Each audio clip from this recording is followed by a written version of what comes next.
guys, I'm Nikhil. I didn't realize I had such a long introduction as he just gave me, but don't believe most of it.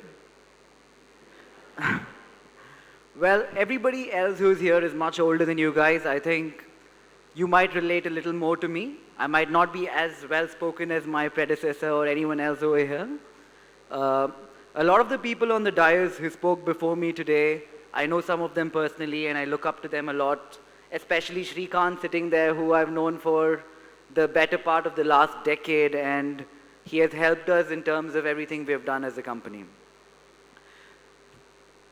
So I'm going to start from the very beginning. I will try and make it as interesting as possible and tell you the story of how Zerodha came by. At the very beginning, when I went through the motions of going to school and college and whatever that you guys might be going through right now, I was a very average child who got very average marks, studied and maybe just managed to pass through the younger years of school. I used to play a little bit of chess and I got a little better at chess at some point of time. And at the age of 8th, I think around the 8th or 9th standard, I quit going to school to play chess full time. All credit to my GSB Konkani Brahmin parents to let me do this at that age. Now, after going ahead and playing chess full time for 2 years or 3 years, I then realized I was not good enough to compete on an international level. And at chess, if you can't be the best, there is no point trying it because there really isn't a lot of money in chess. You don't have sponsors or anything like that. So I'm far from being a good speaker or anybody who is public speaking all the time. I always sit at the back end and I work with numbers and computers and the finance aspect of business. So,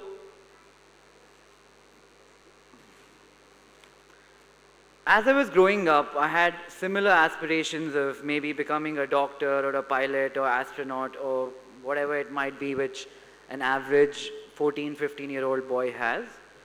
But life took a turn along the way and pushed me out of the formal education space into something which is far more volatile and risky, which was chess. Quitting chess at that point, again, became a big decision. I was about the age of 18 when I was quitting chess, and then I had to look for a job because I could not go back to school and start from 9th standard again. So when I went back, the only jobs which were available to me at that point of time were call centers. Call centers were booming. I'm maybe 10, 12 years older than you guys. So 10 years ago, call centers were all that would employ me or give me with an opportunity to earn some money. So I joined a call center called 24/7, and I spent a couple of years there.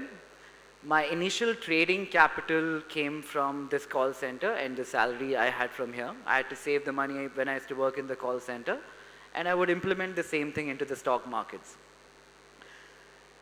This grew from time to time, and the capital which I began with slowly increased, and it became substantial and good enough for me to earn a lifestyle or a living from this. And that is when I was able to quit my call center job and focus on trading full time. A few years of trading evolved into a larger scale of doing the same things we were doing over and over again. One key criteria which we were missing when we were traders is a broker who would facilitate someone like us to survive and thrive by giving us a lower fees because we were doing it full time. So brokers typically back in the day were quite expensive. I don't know how many of you guys are into trading or have invested in a stock, but each time you buy and sell a certain stock, you have to pay a certain commission to the broker. Now, the idea of starting Zerodha was just to take away this commission and make it nominal so somebody like me can survive and trade full time and make a living out of it. I don't know what I was thinking wearing a sweater to Mangalore. I did not realize the weather would be such. So after Zerodha began, and when we initially began, we did not have any funds for marketing or to go out and approach people to acquire clients. So it was totally word of mouth. The only thing we did different is we were extremely transparent. We tried to break all the shackles brokers before us had. So we would show you whatever kind of data you wanted. We would open up our books. We would show you our P&L and whatever it is that you might like to look at. I think that was the turning point for Zerodha. And because of this transparency and cost at the very beginning, we were able to acquire a lot of clients. We had a referral program in place, which allowed us to have our clients become our own marketing agents, and then they went out in turn, spoke to other traders in the market, and they kept on, the word of mouth kept growing, and pretty soon we had a considerable amount of clients, and our base grew organically without us having to spend any money on marketing as such.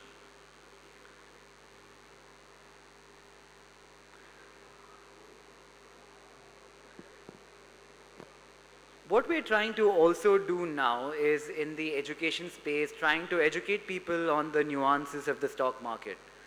With demonetization and things going online and new people coming into the banking industry, the need and the scope for people to invest in the stock market has gone up exponentially.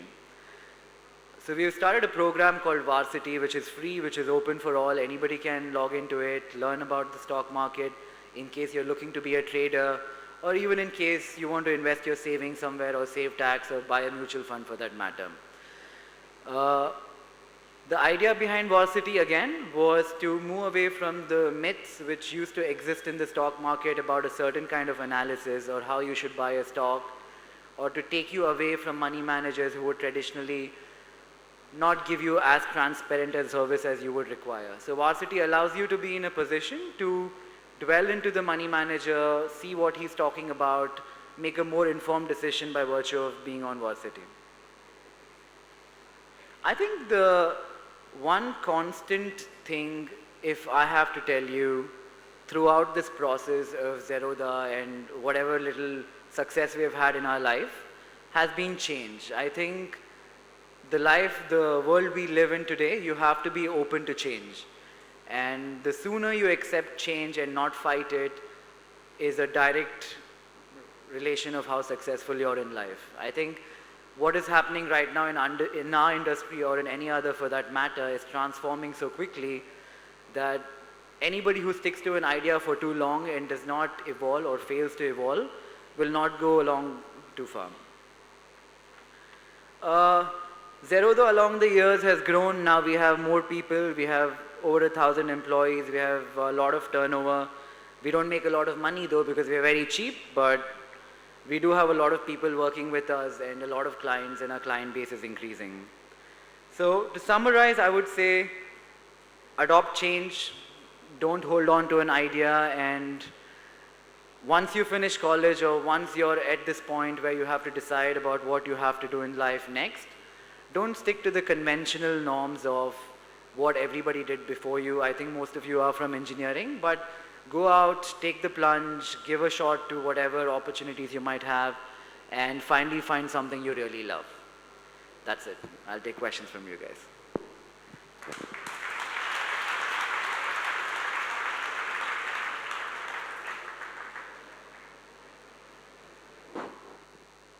Thank you, sir. Thank you for your wonderful words and sharing your experience. Now floor is open for question answer session. You can ask, if you have any questions, you can ask. Good afternoon, sir. So, previously, people were more into getting secure jobs and they were not so willing to take risks. But now things are changing, as you yourself have. My question is, when do you take risks and when maybe not to take risks?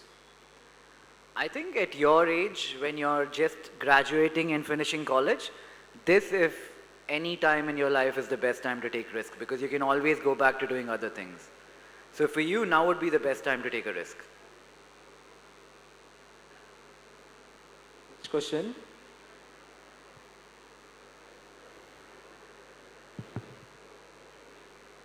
Good afternoon, sir. Being a chess player, how will you relate your game of chess to brokerage market? Chess, even though a lot of people think it depends on how smart you are or how intelligent you are, it does not have anything to do with that. Chess is more about memorizing endgames and openings and reading what has happened in the past and inculcating that game into your strategy. So chess is more about remembering stuff and your memory power more than anything else. I don't think it correlates to this very closely.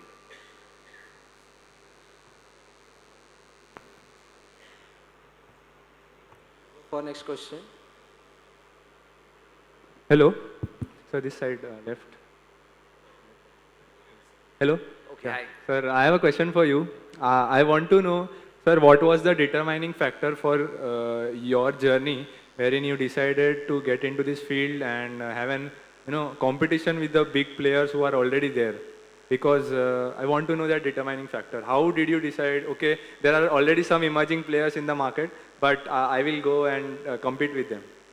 For us, it was very organic. We never had a plan in place. Like I told you, I had to get a job. I went out and got a job because I didn't have anything else at that point. And when we were trading, we needed somebody like us. We needed a broker who was cheap enough for us to trade consistently and make money without losing out to commissions. So we never had a plan in place. This is what we will do next year, next year, next year. Everything that happened very organically. Thank you. Thank you.